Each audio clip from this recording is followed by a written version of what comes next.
Bueno, ¿por qué escogí este salmo? El más pequeño.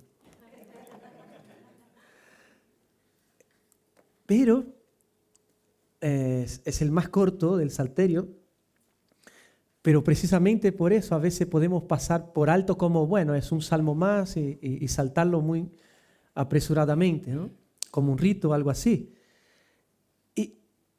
Pero de la misma forma podemos hacer, venimos todos los domingos a la iglesia. Hoy la verdad que hemos visto las palabras de las canciones súper lindas de Dios. Podemos cantar palabras dedicadas a Dios y sin embargo sentir como lo mismo, ¿no? Algo monótono, como bostezar, ¿no? Ante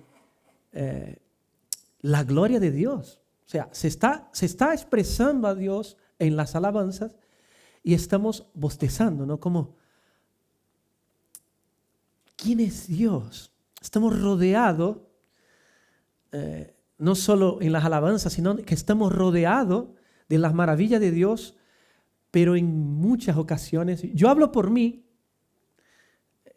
no sé si vosotros, pero hay una especie de amnesia en mi cabeza, que todo se vuelve normal, como que se va apagando poco a poco nuestro corazón, ese asombro.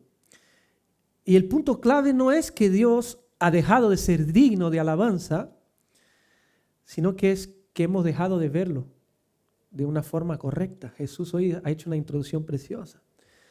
Porque el corazón del ser humano, de nosotros, ocurre, ¿no? Cuando eso nuestra iglesia está cansada de repetir, ¿no? Cuando no somos impactados por la gloria de Dios, lo más seguro que estamos siendo impactados por otras cosas. Y cuando eso pasa, nosotros seguimos cantando, seguimos viniendo a la iglesia, seguimos adorando, seguimos haciendo nuestra vida cristiana, pero no estamos alabando a Dios. Por eso, antes de preguntar cómo alabar a Dios, a veces es necesario responder, ¿no? ¿Qué es alabar a Dios? Pero para saber qué es alabar a Dios, como Jesús nos ha dado la introducción, la pregunta que debemos hacer es, ¿quién es realmente Dios para ti y para mí? Pero antes de responder a esa pregunta, paramos y pensemos un poco en ella. ¿Quién es Dios para ti? No piense en lo que tú tienes memorizado de lo que es Dios. No estoy diciendo eso. ¿Qué tipo de Dios vives cada día? ¿A qué Dios lleva a tu diario, a tu vida diaria? La imagen que lleva de Dios, según lo que tengas en tu cabeza, no es neutra, nunca será neutra. Siempre va a condicionarnos en diferentes áreas de nuestra vida.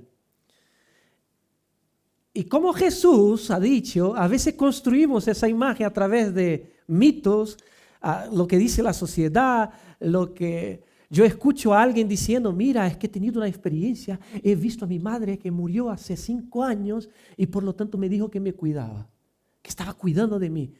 Y quizás ni siquiera la mujer le cuidaba en vida y ahora en muerte sí. A veces algunas personas salen de ahí creyendo, ¿no? en esa realidad. Aunque hayas tenido tú una experiencia de la que sea, da igual la que sea, eso no es igual a Dios. Eso no significa que Dios es así o que las cosas funcionan de esa forma. Siempre. Si no hay base bíblica para apoyar nuestras experiencias, aunque yo haya experimentado, no quiere decir que sea cierto. 1 Corintios 10, 13, a veces vamos a la Biblia y también sacamos conclusiones como no sobrevendrá tentación que nos puede resistir. Mi conclusión será, Dios nunca va a permitir que me ocurran cosas más de las que yo pueda soportar. O sea, nunca voy a pasar por algo que me supere de forma emocional. Este texto está hablando de la tentación, no está hablando de sufrimiento. Y hay otro versículo que vamos y escuchamos, y escuché muchos pastores interpretando de esa forma. Para los hombres esto es imposible, pero para Dios todas las cosas es posible. Y declaro a veces que voy a conquistar cosas en este mundo, va a conquistar, será un triunfador.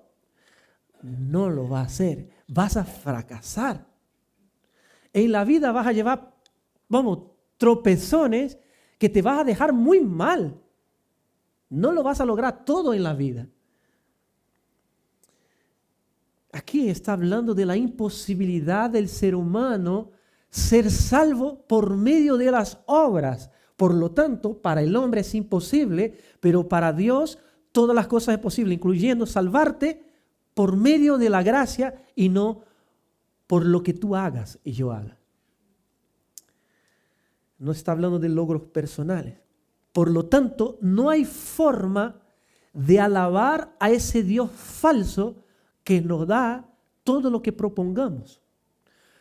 Si proponemos eso, lo haremos. No hay forma de alabar a ese Dios, porque es un Dios falso. Dios no es así. Dios no nos da todo lo que queremos hacer. A veces pierdo un trabajo por negligencia y digo, fue Dios. Dios me ha librado de ahí. O cuando algo sale bien, si todo fluye, fue la voluntad de Dios. ¿Viste que Dios abrió las puertas y todo fue bien?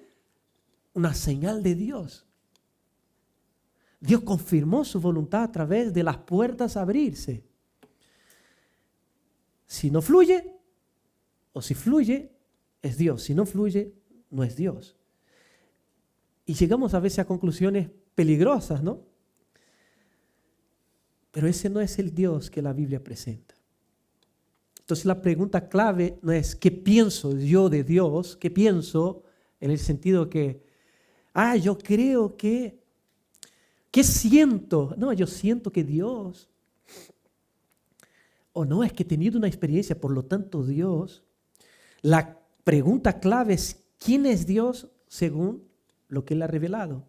Jesús dijo, Jesús, que dio la introducción, lo dijo. Su palabra lo reveló, su palabra lo revela. ¿Quién es Dios?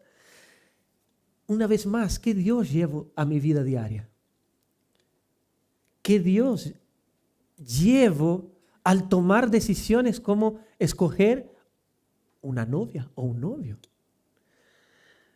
Una de esas, quizá yo entro por esa puerta y digo, la primera chica que me mire, esa será que el Señor tiene para mí.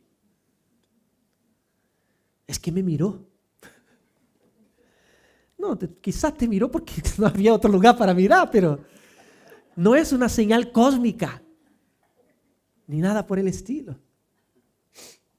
Luego, mira a tu madre y a ver qué hace. ¿A qué Dios estoy alabando? ¿Al verdadero o al Dios falso que me lo invento y me lo he creído? Hemos hablado de alabar, pero nos falta definir lo que es alabar. Son 3 pasos claros en la alabanza. El primero es percibir algo digno, la bondad, la grandeza, el carácter, las acciones, etcétera, ¿no? Lo más seguro ese ejemplo haya pasado a vosotros, lo más seguro. En mi vida ha pasado, había una persona que desde afuera, no eres tú, Adria, no eres tú, no me caía bien, punto, lo voy a decir, no me caía bien, parecía fría, distante, desconfiada, y yo asumí que no valía la pena acercarse. Se están riendo porque les ha pasado. Me formé una idea de esa persona sin conocerla, y cuando la conocí, realmente corroboré que era así. No, mentira. Percibí que no era tal cual yo pensaba. Con el tiempo, por las circunstancias de la vida, le fui conociendo y vi que era una persona amable, respetuosa, Simplemente la persona no expresaba de la forma que a mí me gustaría que se expresara. Entonces entendí algo simple, pero profundo, muy simple. No podemos alabar correctamente lo que no conocemos realmente. Sin verdad, toda la alabanza es incompleta. Es cierto que muchas veces alabamos cosas que no conocemos, ¿verdad? Pero no es una verdadera alabanza. Esta semana, yo hablando con mi esposa María, ella me dijo, mirando en Instagram, ella me dijo, no me mires, ella me dijo, mira esa pareja, siempre están felices, siempre están felices. Y yo, aguafiestas, le dije, déjame pasar 1 o 2 semanas con ellos y ya veremos. Le rompí un poco su ilusión. Por foto no podemos saberlo. La alabanza de María como tal es incompleta o incorrecta. Y aquí está la clave que conecta todo, ¿no? Solo cuando yo conozco la verdad de algo puedo llegar a la conclusión si es digno o no de esa alabanza. Una vez más, solo cuando yo conozco la verdad de algo puedo llegar a la conclusión si es digno o no de esa alabanza. El segundo punto en ese proceso de lo que es alabar, valorar internamente, admiración, gratitud, respeto, etc. A la medida que voy conociendo, mi corazón va siendo atrapado. Ya hemos dicho eso muchas veces. Y lo que tu corazón es atrapado puede que en mi corazón sea atrapado por otra cosa. Eso ya lo sabemos. No voy a profundizarme más sobre ese aspecto. A mí me gusta Málaga y si te gusta el centro de Madrid, pues nada, a mí me gusta Málaga. Tercer punto, lo expreso externamente, con palabras. Primero, percibo que algo es digno. Segundo, valoro internamente, hay admiración, respeto y luego lo expreso externamente, con palabras, actitud. Dos más. Si observamos esos 3 puntos, nosotros podemos llegar a la conclusión que fuimos creados para eso. No hay forma de vivir sin alabar algo. Es imposible. Siempre estamos admirando lo que sea, siempre. Hagamos lo que hagamos, estamos en esos 3 procesos. No podemos vivir sin eso. Y cuando eso ocurre, como ese tercer punto lo dice, hay un resultado natural. O nosotros vamos a llorar o vamos a reír. Pero lo que impulsa esas dos emociones es el gozo. Claro, porque a veces las personas no se pueden contener, están llorando, pero es de gozo, es de alegría. O a veces nos reímos también lo mismo. Lo que impulsa es el gozo. Es el resultado de la expresión externa, nuestras acciones y nuestras emociones también van conectadas con el gozo. Si percibimos algo como digno, lo valoraremos y como consecuencia sí o sí vamos a expresarlo. No hay una alabanza sin esos 3 aspectos. Es inevitable. Si no, dímelo tú. Mira. Si yo te regalo eso, aunque no tenga para comprarla, pero imagínate en tu mente. Mira, ya están felices. Rubén ya está pensando en las vacaciones, cómo nos saltaría en la piscina. No te puede decir, bueno, Leo, vale, me regalaste eso. Bueno, no. Vas, gracias. Vas a decir, aleluya.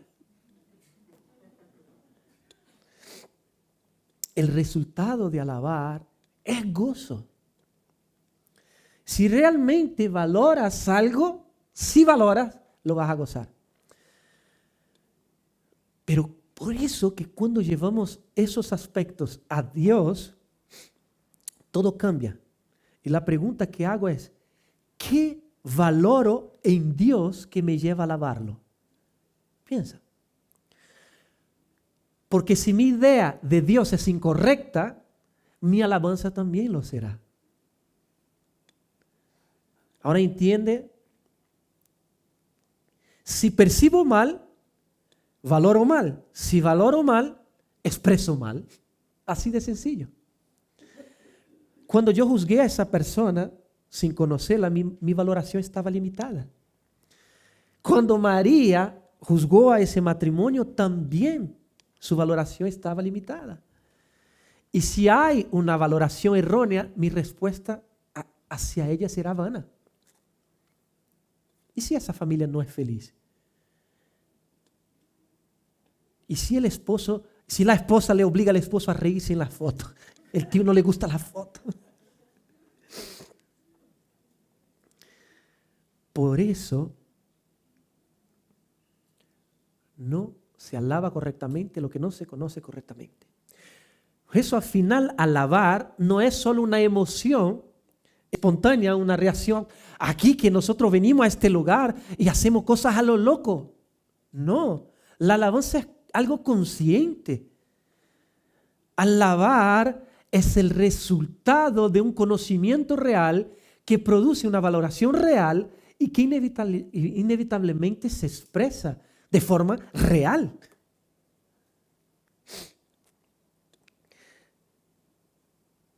Pero a veces no hace una pequeña confusión en la cabeza porque alabanza, a veces relacionamos porque claro, hemos llamado la música en la iglesia de la alabanza. Entonces parece ser que uno solo alaba ahí, ¿no? Aunque muchos salmos eran cantados, ¿no? En Israel, alabar a Dios no es solo cantar en sí, sino que es una de tantas expresiones de lo que es alabar a Dios. Porque yo, como hemos dicho, puedo venir todos los domingos y cantar canciones sin estar alabando.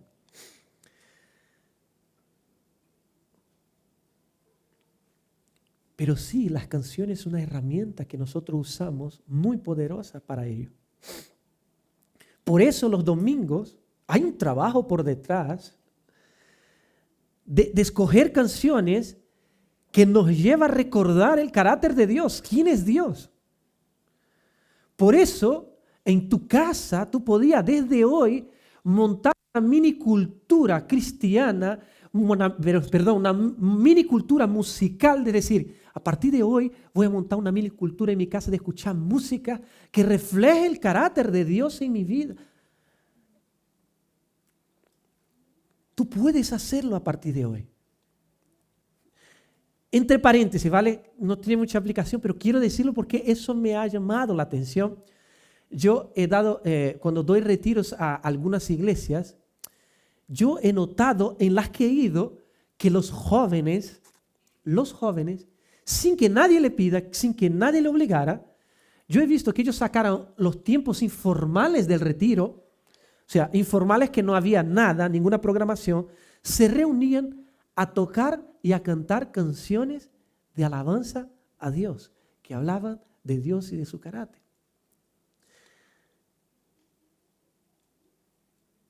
Eso me llamó mucho la atención.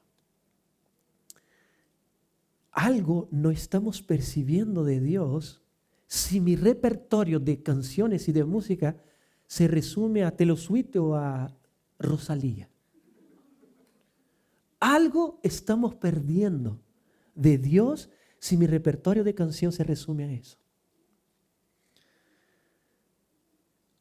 Pero el tema principal no es qué tipo de música estoy escuchando, sino qué es lo que está informando mi corazón. ¿Qué es lo que está formando mi corazón cada día? Porque aquello que va llenando mis oídos constantemente termina moldeando lo que yo admiro, lo que yo deseo y lo que yo celebro en el día a día. Y si mi mundo musical muy pocas veces o nunca me lleva a recordar quién es Dios, probablemente mi corazón está siendo entrenado cada día para admirar a otras cosas. ¿A qué estamos entrenando nuestro corazón? ¿A qué estamos exponiendo nuestro corazón? ¿Ves que no es un problema del tipo de música, sino qué es lo que me alimento en la semana? Vamos a la segunda pregunta, era un entre paréntesis. ¿Quiénes deben alabar según el Salmo? Alabar al Señor naciones todas, alabar pueblos todos. Aquí es donde el salmista me llama a analizar. ¿En qué contexto se da ese salmo?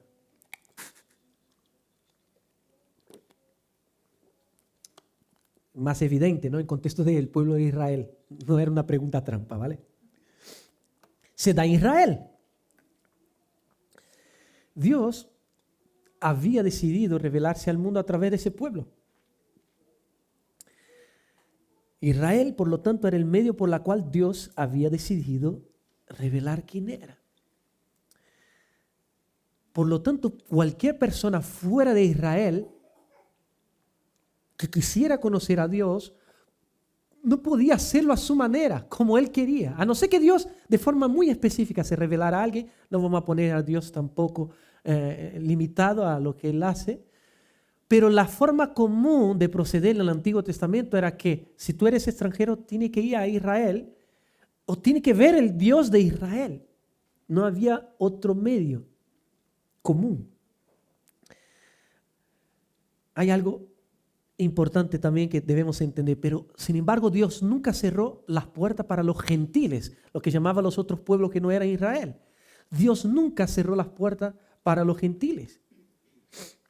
Pero no era lo mismo para un israelita que había nacido ahí, que había estado expuesto a todo lo que representaba a Dios, a un extranjero del otro lado del océano, que apenas había escuchado del Dios de Israel. Tenía sus propias limitaciones. Y no solo eso, que esas limitaciones, sino que el propio pueblo de Israel colocaban obstáculos para que otras personas pudieran acercarse a Dios. Y eso, ¿cómo saco esa conclusión? Podemos ver, ¿recuerdan cuando Dios se revela el Evangelio a Cornelio? La actitud de Pedro era la misma actitud. Entonces Pedro, abriendo la boca, dijo: ciertamente ahora entiendo que Dios no hace acepción de personas, sino que en toda nación el que le teme y hace lo justo les acepta. Aquí Pedro, cuando recibió la visión de la casa de Cornelio, no, es un gentil. No puedo ni pisar en su casa. Pedro sí hacía acepción de personas, de Dios, ¿no?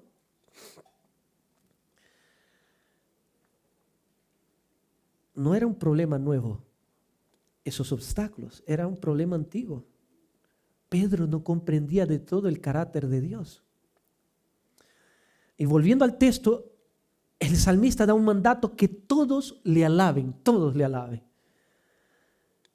Alabe a Dios, todos los hombres. Pero el hombre no alaba a Dios no porque Él no se haya revelado. Donde miremos hay huellas de Dios. En Romanos dice, porque lo que se conoce acerca de Dios es evidente dentro de ellos. Pues Dios se lo hizo evidente. Porque desde la creación del mundo sus atributos invisibles, su poder eterno y su divinidad se han visto con toda claridad, siendo entendidos por medio de lo creado de manera que no tiene excusa.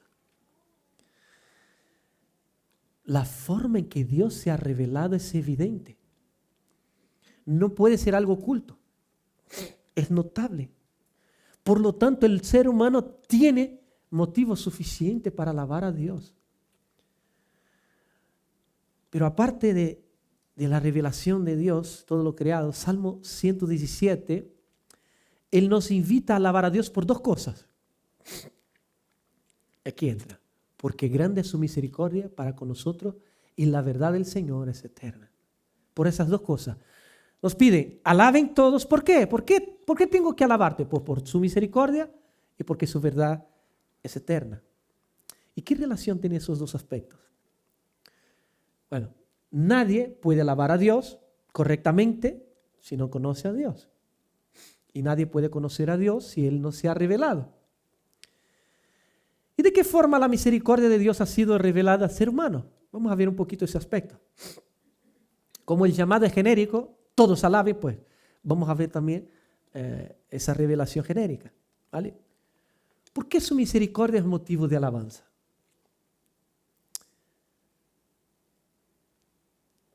¿Por qué su misericordia es motivo de alabanza? Si partimos desde la creación, seguramente Jesús, el que dio la introducción, hay que diferenciar de Jesús de Nazaret. Jesús que nos dio la introducción podría explicarles maravillas de Dios en el universo, en la creación, en cómo varios aspectos científicos muy valiosos que podíamos hablar y llegar a la conclusión, sí, Dios es magnífico. Dios nos crea, nos da vida. No había obligación de crearnos, no había obligación de sostenernos, no había deuda hacia nosotros de Dios. Nos dio vida y nos puso en un lugar propicio, el huerto del Edén, Adán y Eva. Eso ya es misericordia. Creó el hombre para que disfrutara de él. Pero después el ser humano peca, después que el ser humano cae, la justicia de Dios no desaparece. La justicia de Dios no desaparece. Pero tampoco actúa de forma inmediata en su totalidad. Y aquí hay una verdad. Lo que el ser humano merece y merecía en ese momento en justicia era separación de Dios total. Eso no es una idea cultural, como Jesús, el introductor. No es una idea que la cultura me ha dicho, eso es lo que Dios ha dicho en su palabra. No me lo he inventado. En Romanos lo dice, la paga de pecado es muerte. Eso significa que en justicia, si has mentido, una mentirijilla, muerte. Muerte para ti. Punto. Si has tratado mal hoy a tu esposa o a tu hijo, a tu hermano, muerte. Espada. Esa es la justicia. Recordemos que es muy distinto que yo ofenda a un niño o que te ofenda a ti. Es diferente que yo ofenda a un policía o que yo ofenda a un juez. No me voy a meter tanto con un juez, ¿verdad? Nosotros hemos ofendido a Dios. Es muy diferente. Un Dios eterno, infinito, santo. No es una ofensa cualquiera. Hemos ofendido a alguien con un carácter que no quiebra. La Biblia llama inquebrantable. No cambia. Su esencia es lo que es. Su propio ser demanda esa justicia. De hecho, Él mismo, porque es lo que es, Él se obliga a sí mismo a practicarla. Un trabalenguas, pero bueno. Nuestra deuda, por lo tanto, es eterna. Porque fue cometida contra un Dios eterno. Por lo tanto, merecemos una eternidad lejos de Él. La eternidad de la condena no se entiende por el tamaño del pecado. Una mentirijilla de nada. Sino por la grandeza de Dios contra quien se peca. El pecado no solo es grande porque... el pecado solo es grande porque hay un Dios grande. Si fuera un Dios pequeño, pues no significaría nada el pecado. De hecho, quizás no podría exigir nada si fuera un Dios pequeño. Si entendemos esa realidad, tienes que llegar a la conclusión que merece juicio. No merecemos otra cosa que el juicio, el infierno, como dice la Biblia. Pero cuando yo miro al ser humano, después de todo lo que ha hecho, después de todo lo que hace, y después de todo lo que nosotros los creyentes hacemos, aún conociendo a Cristo y que hemos confesado como nuestro Salvador, ¿qué vemos la realidad de las cosas? ¿Qué ves cuando miras al mundo? El hombre sigue recibiendo diariamente no lo que merece, sino lo que no merece. Perdón. El hombre sigue recibiendo diariamente lo que no es lo que no merecemos. Me estoy liando, ¿verdad? Cuando miramos, vamos a rebobinar. Ahora, ¿qué vemos en realidad cuando miramos la humanidad? El hombre sigue recibiendo diariamente lo que no merecemos. Vida prolongada, paciencia, etc. Seguimos viviendo en ese mundo. El sol sigue saliendo para justos e injustos. La historia sigue avanzando. La tierra sigue sosteniendo. Dios sigue dando una y otra oportunidad al ser humano. Él no ha ejecutado su juicio final todavía. Es paciente, es misericordioso. Lento para la ira y grande en misericordia. Piense ahora en un ser querido tuyo. Piensa. Que no sea la suegra. Un ser querido. Perdón por la suegra. Piénsalo. Ayer yo miraba a mis pequeñitas. Dios me dio la capacidad de sentir una sensación grandiosa. El amor. ¿Ya paraste para pensar? Dios te permite amar. Piensa ahora en tu vida. Piensa un momento en la cantidad de veces que ves la misericordia de Dios. Piensa. Toma unos segundos.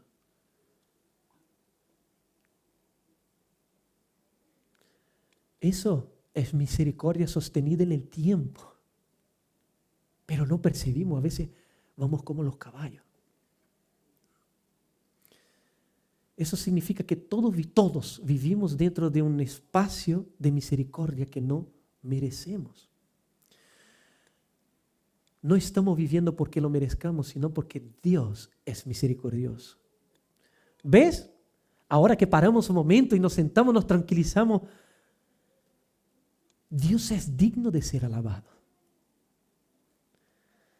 La misericordia de Dios no es algo que aparece de vez en cuando. La misericordia de Dios es la causa, es el suelo sobre el que toda la humanidad sigue respirando.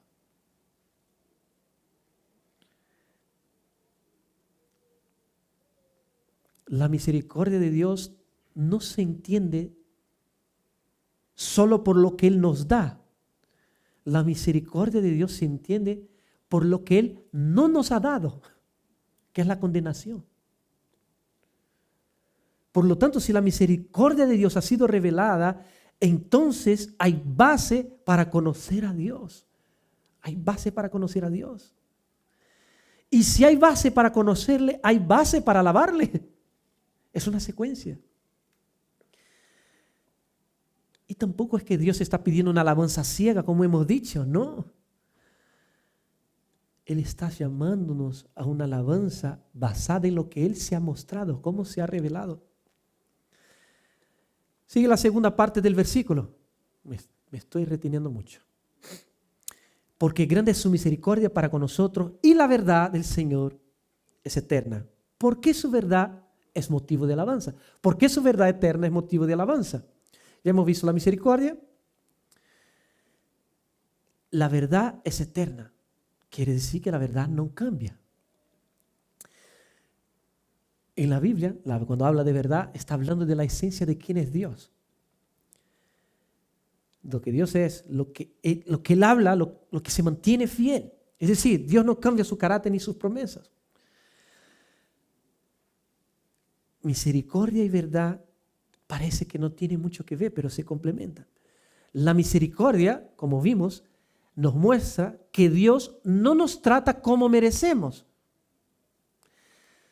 La verdad nos asegura que porque Él no cambia, nunca dejará de tratarnos así. ¿Percibieron? La misericordia nos muestra que Dios no nos trata como merecemos. O sea, ¿qué merecemos? El infierno. Dios no nos trata así. La verdad nos asegura que porque Él no cambia, nunca dejará de tratarnos así. O sea, iremos con Él. Dios no es misericordioso hoy, indiferente mañana, paciente hoy, arbitrario mañana. Su misericordia es estable, no cambia. Por lo tanto, misericordia se complementa con verdad. La misericordia no es un momento en Dios, es una expresión constante de su verdad eterna, de lo que Él es. La misericordia de Dios no contradice su verdad. La misericordia de Dios la revela. Por eso el salmista no dice solo alábenle, sino que nos da la razón para alabarlo. Porque lo que Dios es misericordioso no cambia. El motivo es porque su verdad, lo que es para siempre. Su misericordia nos muestra lo que no merecemos. Su verdad nos muestra quién Él es. Entonces, la alabanza no involucra solo una emoción. La alabanza nace desde la experiencia de asombrarse por tal misericordia desde esa verdad. El comentarista Kirkpatrick dice, en el sentido más auténtico, ese es un salmo mesiánico. A veces pasamos por alto. Mira, eso no es coincidencia, eso es teocidencia, ¿vale? Romanos 15, 7, 8. Así pues, acéptense los unos a los otros, como también Cristo los aceptó a ustedes para la gloria de Dios. Puedo decirles que Cristo vino a servir a los judíos para cumplir las promesas hechas a nuestros antepasados y demostrar así que Dios es fiel a lo que promete. Vino también para que los no judíos, o sea, tú y yo, lo alaben a Dios por su misericordia. Eso es el Salmo. Según dice la Escritura, iba a decir, por eso te alabaré entre las naciones y cantaré himnos a tu nombre.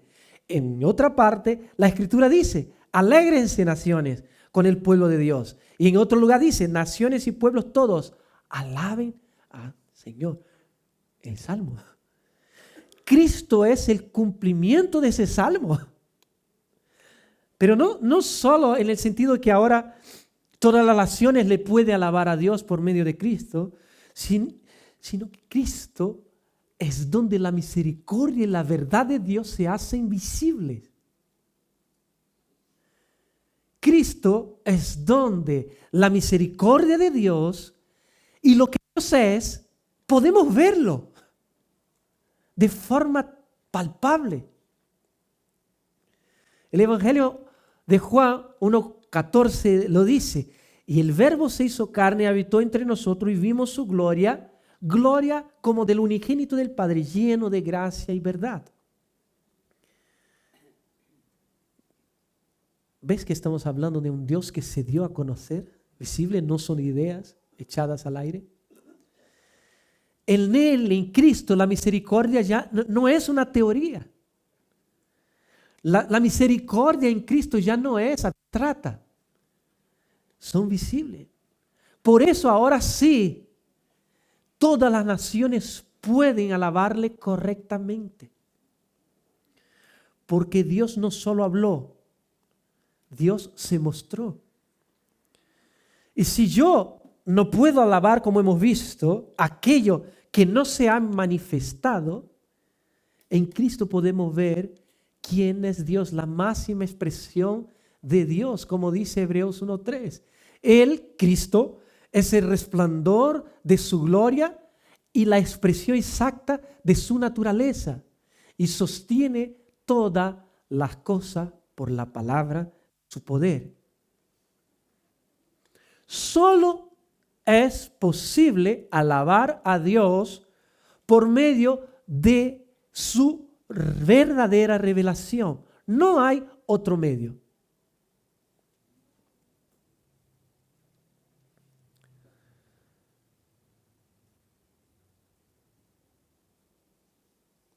Cristo dijo en Juan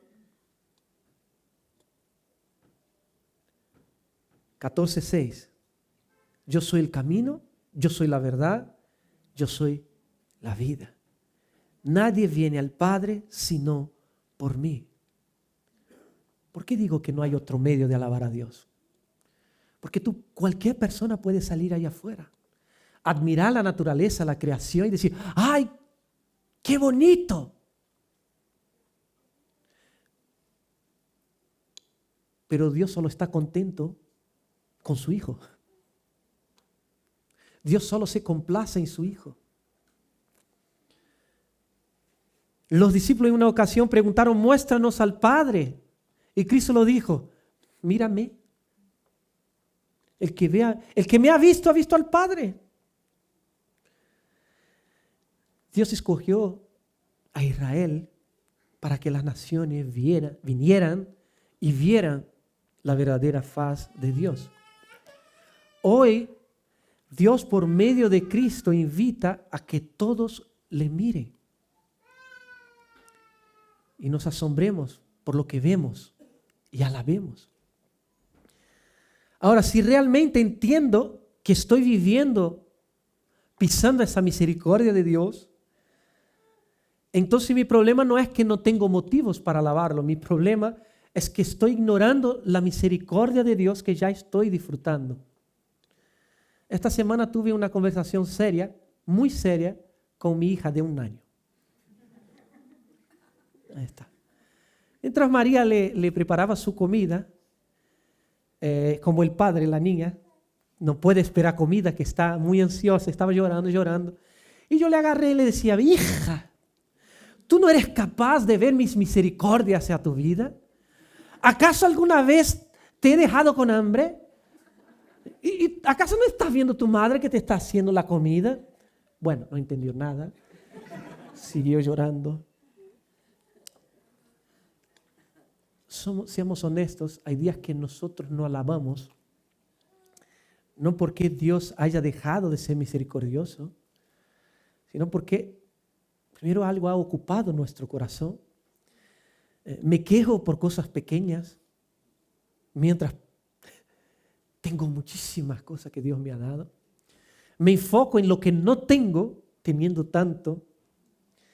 Vivo como si Dios me debiera algo, como si Él fuera obligado a darme algo. O sea, que en lugar de vivir como un deudor, pues vivo como si Dios me debe algo, ¿no? ¿Tú recuerdas dónde Dios te ha sacado? ¿Recuerdas?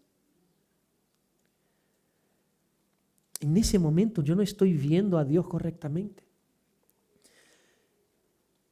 No estoy viendo. Por lo tanto, si no lo veo correctamente, no lo voy a alabar correctamente.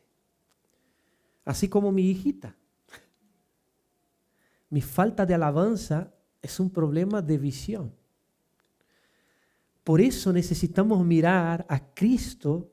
Por eso nuestra iglesia se enfoca en predicar a Jesús. Por eso necesitamos recuperar que caminamos sobre esa misericordia. Estamos envueltos de esa misericordia todo el tiempo. Y necesitamos recuperar esa realidad. No alabamos poco porque Dios se ha revelado poco. Alabamos poco porque no somos capaces de ver lo mucho que Él ha revelado. Necesito recuperar el ver que en Cristo tengo la misericordia que no merecía, la verdad que no cambia y la gracia que me sostiene hoy. Así que la pregunta no es si tengo ganas o no de alabar. La pregunta es, ¿lo que Dios ha hecho por medio de Cristo en la cruz es suficiente para que yo me rinda a sus pies y le alabe? Porque cuando yo le veo de verdad, la alabanza no se esfuerza, la alabanza sale, tiene que salir. El Salmo 117 termina diciendo que la fidelidad del Señor es para siempre. La verdad de Dios es eterna. Esa verdad no puede dejarte igual. No puede dejarme igual esa verdad. Puedes que seamos una persona amable, bondadosa, moralmente correcta, Pero si venimos aquí, escucha sobre la misericordia de Dios y salimos sin haber abrazado de forma constante, o aquel que no ha abrazado todavía a Cristo, sin haber abrazado ese medio, el medio de misericordia para que nosotros andemos en Él, absolutamente todo lo que hagamos, todas nuestras expresiones de alabanza serán inútiles. Cristo es el único medio por el cual podemos alabar bien a Dios. Luego sí podemos alabar, sería otra predicación de cómo alabar las otras cosas. ¿Quieres saber cómo es Dios? Que las 3 últimas preguntas. Mira a Cristo. ¿Quieres saber si Dios es misericordioso? Mira la cruz del Calvario. ¿Quieres saber si Dios es verdad? Mire al Cristo resucitado. Y termino como el salmista. Aleluya. La gloria sea para nuestro Señor.